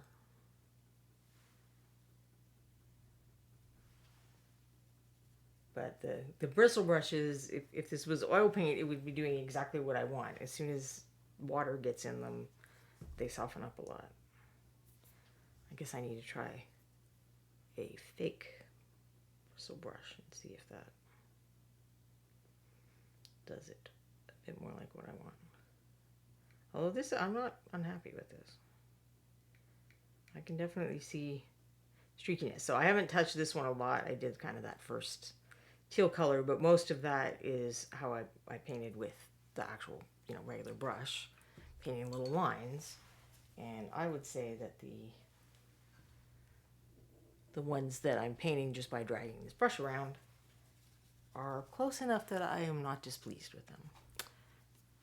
Do I want to try introducing some pink on that part, or some other color.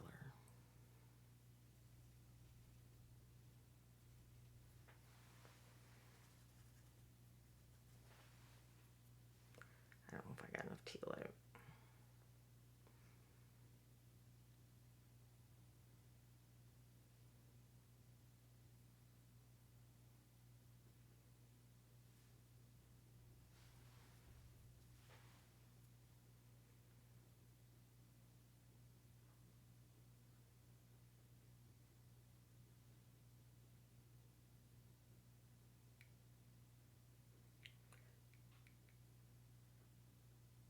Oops, now I'm not sure if I might have gone over the hand painted one, I'm not sure.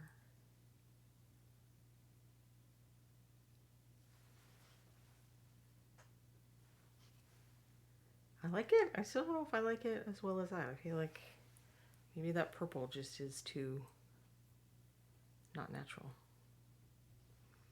I don't know.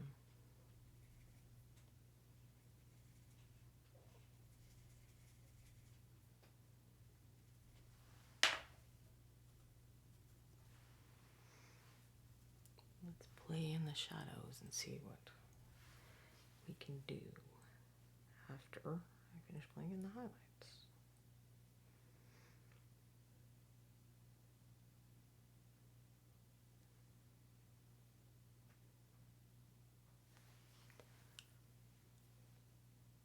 And then if I felt like, you know, my light streaks had gone too far up or something, I'm pretty sure I can still do it in, you know, hit the mill a little more. Let's see. Let's do that one.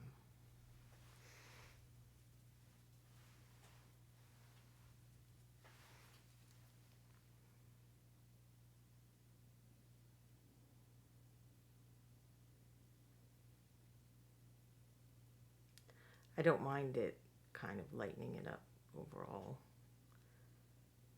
Because the other thing I was debating was like a very light colored dragon, like white with color shiftiness in it. But that I definitely would have to practice. Because I have never done something like that, so I don't know what it would require.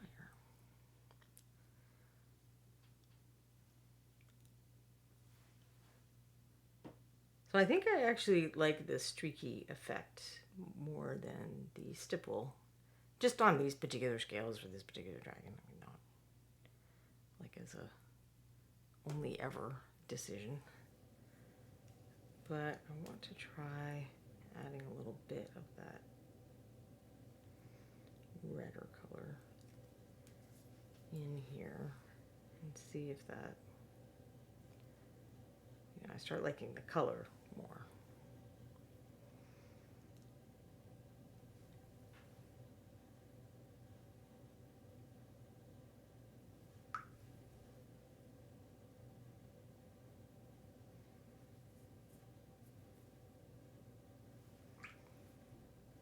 And I think the answer is yes.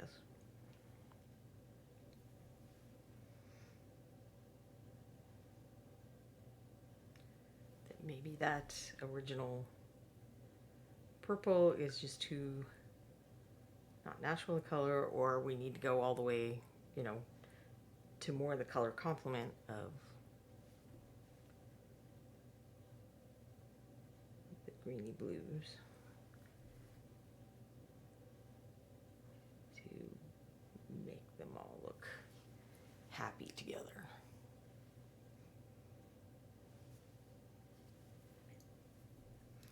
But I might still need like this thing for actual scale definition.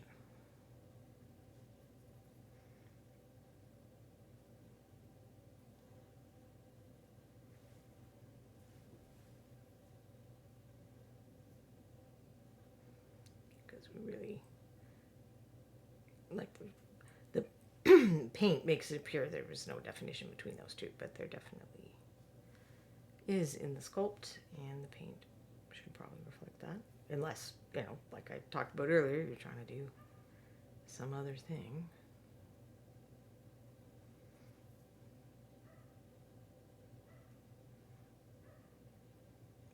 Right, I was going to talk about bread sandwiches for those from more northern climes. In the south, when there is a prediction for snow at all, like even if it doesn't seem super reliable, but at all, pretty much, especially like now when it does seem super reliable, you have to go to the grocery store and buy a bunch of milk, bread, and eggs until the shelves are completely bare of those things. And I'm always like, what? Like, we're supposed to go home and make milk sandwiches? Like, what's happening? Often I find out that there is a snow forecast because I happen to want bread, milk, or eggs, and I go to the store and they aren't there, and then it's like, oh, well, clearly there's snow in the forecast. All right, watercoloriness. Would it work?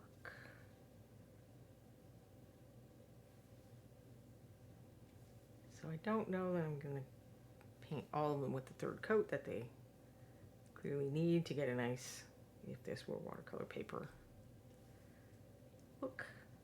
But we'll pop a little bit on some of these bigger ones.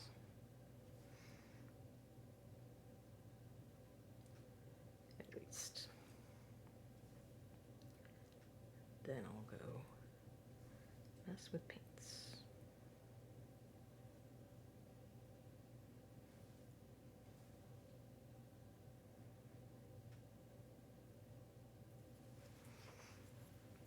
I would say that is, that white is not pure white anymore. We're going to get a little more out just in case.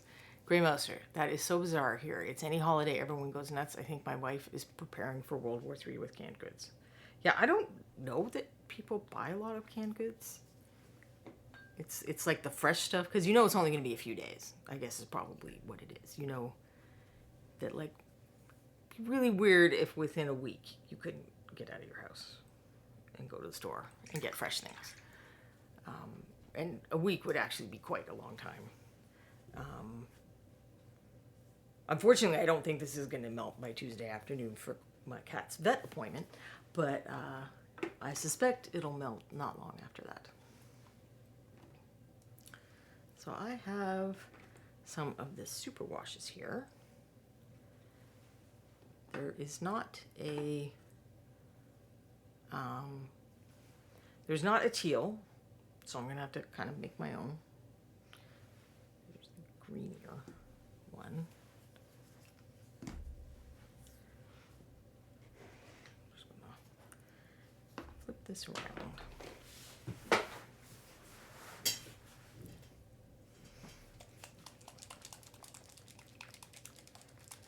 And these are actually, you know, decently, they're pretty pigmented, so they may not be transparent enough to do what I want, I think is what I'm trying to say. I'll put a little bit over there just in case I want only green.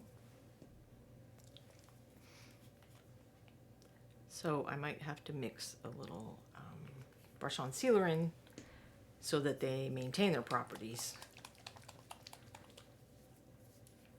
of how they flow, but are a little less opaque. And I suspect a similar thing is true of most of these paints. If you're using the clears, which I bet this would be fairly similar to, they're probably, you know, transparent enough out of the bottle that you wouldn't have to worry about this. My test paper from before. So that's got some decent transparency. Let's test the blue. We might be okay. We'll try one out and see what happens. So this is one attempt at teal. And then I forgot to mix. No, I did mix that one. I think it's this one. I didn't add a drop of green. Gray Mouser gets eggs from the neighbor. Oh, that's nice to have fresh eggs. Okay, that's interesting. I thought that would not mix is nice to teal, but that is very nice. I like that. And then we're gonna have a similar purple to up here. No, we're not. We're gonna have a bluey purple. Okay, well, do I have clear purple here too? I'm pretty sure that I do. Or in fact, I could use the carnival purple, but yeah, I think I only have the carnival purple because I knew that that was pretty similar to clear purple. But I am gonna add a little bit of that brush on sealer. You had your own eggs, like chickens, I guess, to have the eggs.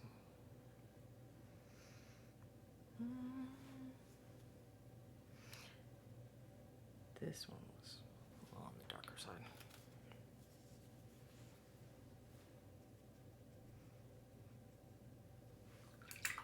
Well, not dark. I'm trying to deal with transparency here, not value, because we're gonna hope that we can do some of the value on the figure. So now, well, should we try with just water? No, I don't think it'll work. So this is a, they call it a water brush. I think some people call it a water pen, but I'm not sure. And the idea is that you can fill this with water and you go out with your little watercolor cakes that are dried, and then you can use this without having to have, you know, a dish of rinse water off to the side. But you can also use them, you know, you take those liquid inks I was talking about, you can put them in there, make your own pens, that kind of thing. But what is actually in mine is half and half of drying retarder and water. So this is a transparent mix of something that is going to take a while to dry, is what it is. And that means we're going to have like this liquid surface all over. And then we hope that this induces the paints to flow in a somewhat watercolory way. We hope. We don't know. Now, I'm probably not going to be able to get the same kind of control that I got on, you know, where I'm doing this on individual scales, but who knows? Let's try to. And then we'll put some of this in. And unlike actual watercolor, you do kind of have to encourage them to play a little. But I can fade it off by just having a wet brush. So alas, I do not think this is going to work as I hoped it would. That's a bit of a watercolor effect. So that where you see the paint pushing away, that's the kind of thing you get in watercolor that's cool. And you get the colors blending together and stuff. But I don't think I'm going to be able to get acrylic paints to do that. Alas.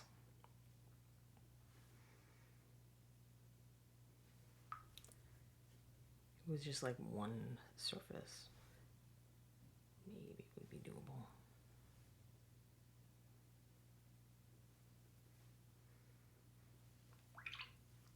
I don't know, maybe we paint him as like just one enormous color chaos over here and see what that looks like.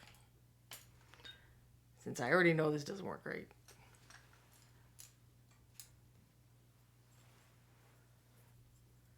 We'll just have some fun with it.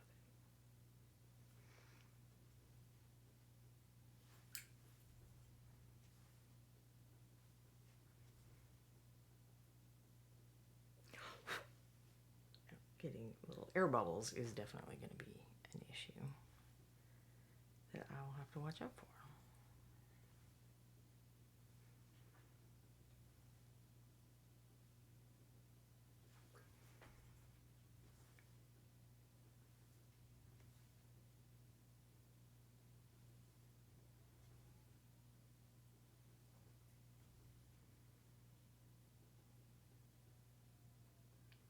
And where I said on the other side, I was trying to do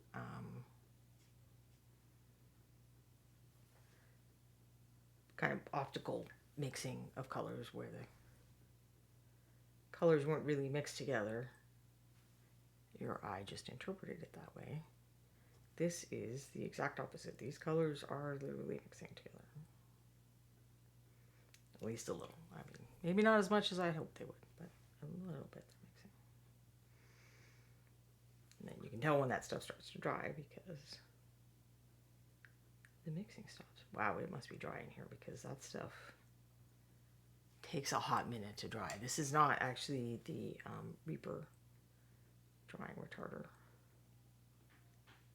It is Amsterdam. I like the Reaper stuff, and I have used that, but this retards the drying even longer. And it also is, most drying retarders are a little bit glossy. And this is like a little, this is still like a satin or something instead of straight matte. But it is at least, you know, more matte. And this pleases me. Plus, that pen, you know, that brush thing was already set up. I had done that in a workshop I took. They showed me that trick.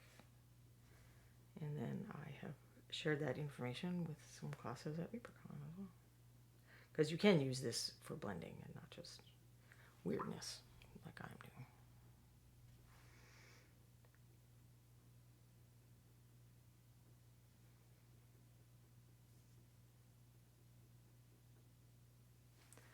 So I don't have individual scale control, but I was able to get an overall color shifted look. And in 1,000 years when that dries, usually I use a hairdryer. At this, you know, if I reach the stage where I'm like, okay, it's good to go, I will use a hairdryer. I probably have my little sign somewhere. I could use a hairdryer right now.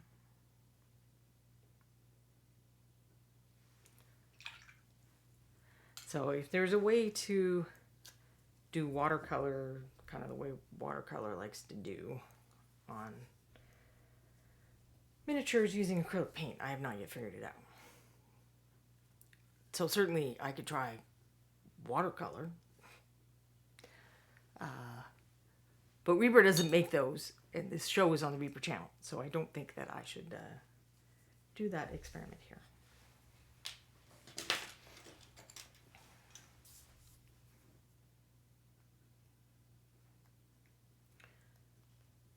My tack started betraying me. After all those good things I said about it. Our Shih Tzu Poodle mini Schnauzer mix was good at rounding up the chickens. Huh? Was that fun for the dog too?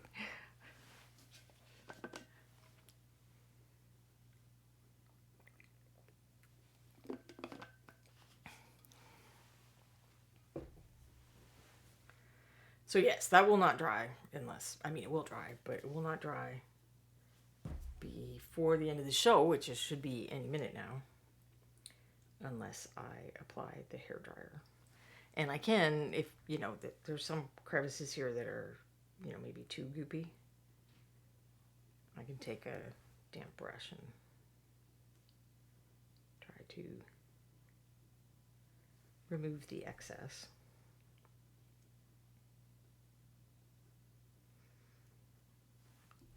And avoid, you know, too many coffee staining, ring marks, whatever you want to call it. Because certainly it's easy enough to go back in and add shadow things.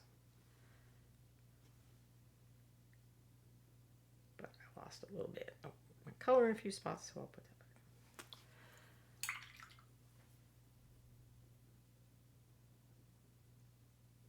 All right, well, you know what? I'm gonna hair dry this for just a minute. I'm gonna go a little bit over since I was late because of just being disorganized. So I'm gonna turn the sound off just for a minute and I shall return.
Okay, that was at least a minute, and the crevices are not even remotely dry. So this stuff definitely gives you a little bit longer with your acrylic paint. So if you're sitting at home in a snowstorm, or expecting that to happen anytime soon, trying to paint, and your paint's drying out too quickly because the furnace is on, I recommend trying some drying retarder, which Reaper makes. They call it drying retarder, I'm pretty sure. Let me double check. Yep. It is that. It's also helpful if you're, if you're trying to practice wet blending and your paints are drying a little too quickly, or when I first started doing non-metallic metal, I know I was doing like a ton of glazes, and I was very, very slow because it was, the first time I was doing it, I was working out how. It was very helpful to me there as well. So it had been my hope that I'd be able to dry that, and then maybe we could go over with another coat, and it might just be that those colors look super patchy and not great. But if we reinforce that with another go of this, would that help? I don't know. I don't think so. I think we've got something a little more workable over here. The streak thing, probably.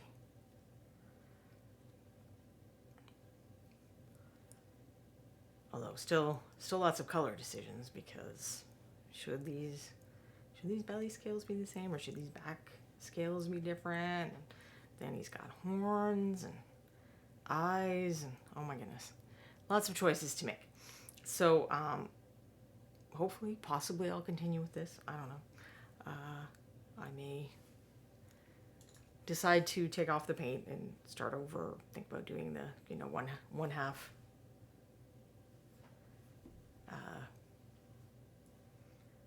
tabletop and one half fancier. I mean, with those streaks, I'd probably, for this much real estate, I would probably still do it the quick way for a dragon. I guess there just might be other things that I would take time over. I am seeing that because these colors are so potent, they're excellent choices for doing a little color enhancement on parts that already exist.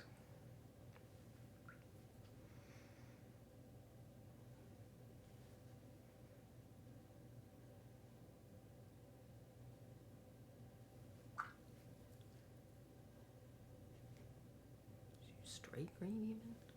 Like a crazy person?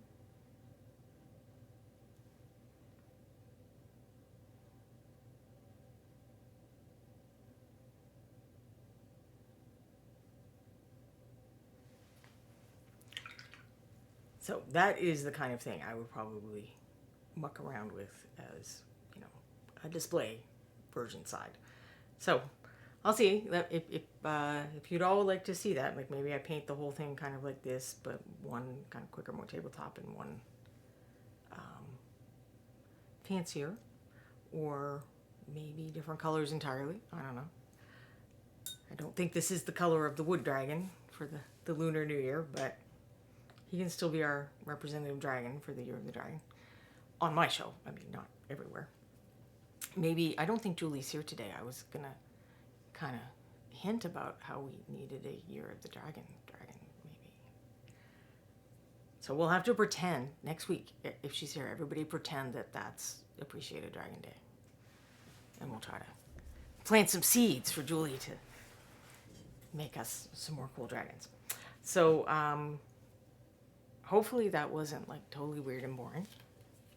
Thank you for sitting with me if you did. And I think I will come back next week and do the back to the kit. So instead of beyond the kit, next week will be back to the kit. I think. I'm pretty sure. Unless there's some other special holiday event that I have completely forgotten. But for fantasy people, Appreciated Dragon, we had to do something, right? Green users thinks the contrast between the tabletop and fancy sounds interesting. Bearing in mind that I haven't really painted dragons of either stripe other than the Rockies. For as much as I love dragons and I have this enormous collection of dragons, I have not painted a lot of dragon miniatures. But this guy, I don't have to paint a whole dragon. I just have to paint like the really good part. So he's very tempting. All right, well, I will, let me turn off some lights and turn over to this view. And I'll sign off after Quindy finds us a raid of someone else who's doing cool hobby stuff to do. So I don't know if you heard, Julie, that it's the lunar year of the dragon. We need a wood dragon. Lunar year of the dragon. We need more Julie dragons. All right, and Quindy is very kindly sharing links to other places I am. We are going to be reading Quanah Minis, and I hope you'll say hi and spread the Reaper love, and I hope you'll come back next week. I'll see you another time. Bye.